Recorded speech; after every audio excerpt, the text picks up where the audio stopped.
we insure commercial buildings for replacement value. Many of the buildings are insured under by corporates, but we still have those buildings that are standalone.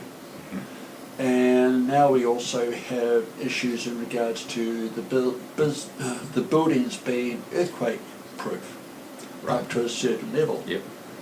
So what's the effect upon the change in regulations and making a building earthquake proof for those body corporates and also for those standalone buildings in regards to ongoing valuations? Well, of course, full replacement assumes full replacement in terms of the current regulation. So whatever the current situation of the building, your replacement cost would assume 100% compliance with the new earthquake regulations and all the new building codes in terms of electrics and hydraulics and whatever. Okay, so that's on one side of it. In terms of your indemnity side of it, which takes more into account the physical depreciation and issues of obsolescence, and that would pick up your level of earthquake cover, and obviously that percentage of earthquake cover or compliance with the earthquake regulations is what the insurance company is going to look at very closely in terms of pitching its premium, isn't it? You know, I mean, if it's 100% compliance with the earthquake regs, the insurance company is obviously a hell of a lot more relaxed about insuring that building than one that's maybe 65%. And the premiums would show that, all other things being equal. So it's in terms of the replacement side of it, I don't believe that is an issue, because you're valuing a replacement figure that assumes full compliance with the current regulations, and that's stated in the valuations, and that's certainly how you put together your elemental cost breakdown. More complex when you're looking at your indemnity covers. Okay. So when we're talking about indemnity cover, to me and to many of my clients, we're actually saying in the event of a total loss, indemnity value is going to be the amount of money that is going to be negotiated with the insurance company for a financial cash payout. Correct. That's it. That leaves him in the same financial position he was before the loss. Okay. But now we're getting into a situation where many of the buildings, say pre-1985,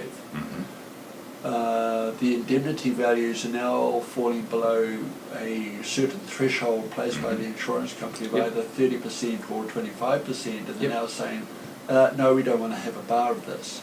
So they'll insure for replacement only. Yeah. I mean, you can understand that. I mean, if you took a 50-year life on a building, you know, you're in the mid-1950s now, and buildings built in the mid-1950s would not come anywhere near the current earthquake standards without significant strengthening. Now, you know, it's like the argument that they're having in Wellington with historic buildings. You know, the owners, that there is just no commercial reality to carrying out the requisite earthquake strengthening in terms of what sort of financial return you can get back from it. That then suddenly means, well, the only person that's going to carry out required earthquake strengthening on historic buildings is going to be either the government or a local authority under some sort of philanthropic sort of public good, and it becomes a public asset at the end of it. So you know, the insurance company, you can understand their position, I suppose. I mean, their risk on insuring an old building that doesn't comply with the earthquake regs, particularly in Wellington, I suppose, and even in Auckland, you know, is quite understandable. And at the end of the day, you know, you probably, other than the value of the land, there's no value in that property at all, you know, because the obligation to strengthen and upgrade the building would far outweigh the end value of the property. In Auckland, we've got now a 12-year window to comply with the new regulations. Right.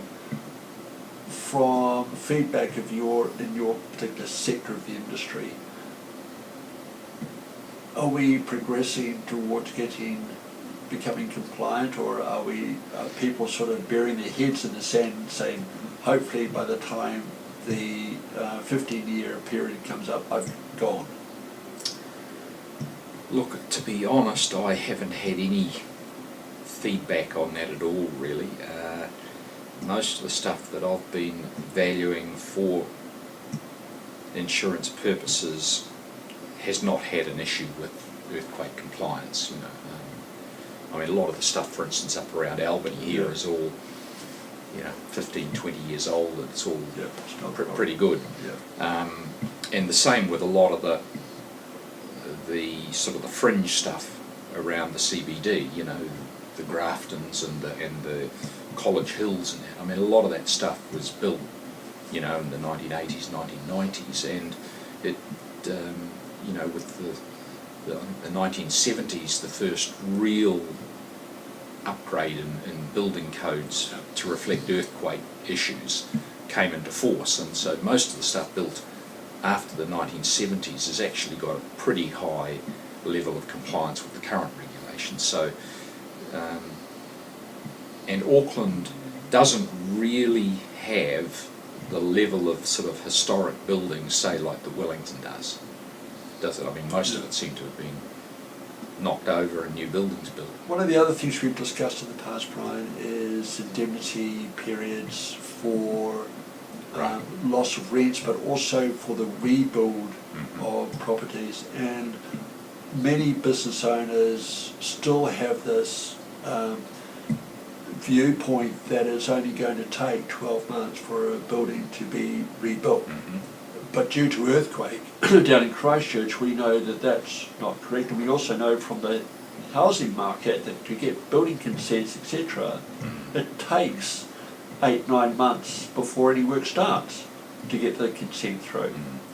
So, in your experience, what advice would you give to a building owner in regards to allowance of time to get a building reconstructed? Yeah. Well, I mean, from the date of the loss, you've got site clearing, consents, and in some cases, you're building under existing use rights. So you've got very heavy restrictions on what you can rebuild. Whereas in the case of a total loss, you can sometimes amend, what you've got, make adaptations and things. So there's all those manner of things, as you say, getting through council for consents. And when we do insurance reports, we're really working on the assumption that it's a one-off. That it's a one-off loss and that materials are available. In the normal course of event, it'll take you 9 months, 12 months, whatever, to rebuild. In the event of a catastrophic loss, an earthquake, volcanoes, whatever, all those bets are off, and who knows how long the reconstruction will take. I mean, it's a level of crystal ball gazing that we probably can't hope to. I mean, we could add value to the discussion, but quite honestly, with Christchurch, was it going to be 2 years? Was it going to be 4 years? I mean, and while you could say in an insurance valuation that, look, this is a one-off, in the event of a catastrophic loss, this indemnity period may be woefully inadequate. But I mean, how do you cover for that? I mean, that's more of a question you have to ask than we do. But I don't think there is an answer to it, because you just don't know how catastrophic the loss will be. What sort of run on building materials. I mean, I imagine you know what the delays were in Christchurch. If there was a catastrophic loss in Auckland, you could multiply the Christchurch situation by, I don't know, 3 or 4, I suppose. I certainly think that company directors have to know about those sorts of things, because, quite clearly now, in the event of losses, shareholders will be looking to directors. Well, directors obviously have an obligation now to protect the I mean, under OSH to protect their staff and that, but they also have an obligation to shareholders to protect the assets of the company.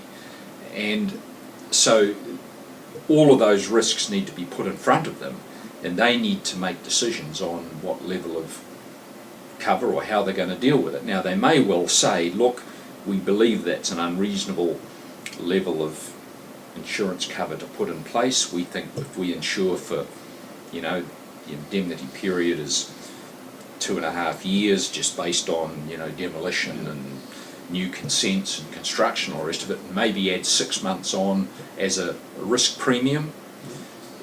It would be very, very hard for shareholders then to sort of say, well, hang on, you've underinsured us and we've got this loss and that. I mean, you know, you as a director, you're not supposed to be, you know, a mind reader or a reader of the future. But you've addressed the risk. You've put in place what you believe to be a reasonable level of redress to cover that. And I think as long as yourselves as the brokers and that just put those issues in front of the directors, and as long as they've got the information, you know, they can make intelligent, informed decisions on those risks. I mean, for instance, if you went to a board of a public company and said to them, well, look, these are the sums insured for all your buildings, these are your indemnity periods and so forth. Now, don't forget that in the event of a catastrophic loss, your indemnity periods may be woefully short. The first thing they'd say to you, well, John, what is the probability of a volcanic eruption in Auckland in the next 10 years? Well, you know, what are you going to say to them? Look, you got 1 chance in 1,000, 10 chances in 1,000, 100 chances in 1,000. We're on the wrong side of the 1,500 years. Whatever.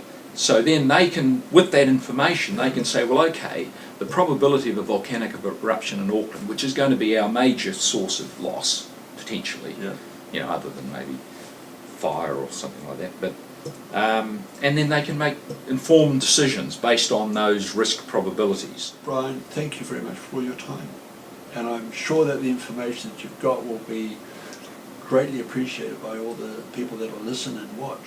Okay, thank you. And it's been a real pleasure. Thank you very much. All right. Thank you. Cheers.